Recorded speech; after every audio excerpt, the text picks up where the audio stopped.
Hey guys, welcome back to the channel. In this tech tutorial video, we're going to show you how you can mark a list as complete in your account on Cozi, for example, to-do lists with tasks on it. So let us dive into this.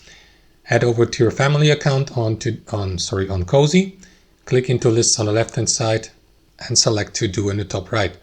There are two ways how you can do this, guys. Let's go, for example, with this weekend activity to-do list here.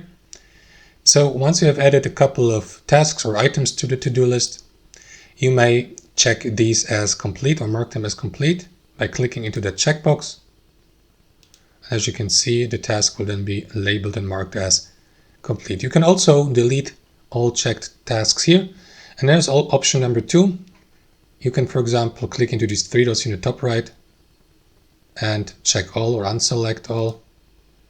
And in that way, mark multiple tasks as complete at once, or uncheck them. And that's how it works, guys. Thanks for watching. Hope you enjoyed it, got some value from it, and we'll catch you later.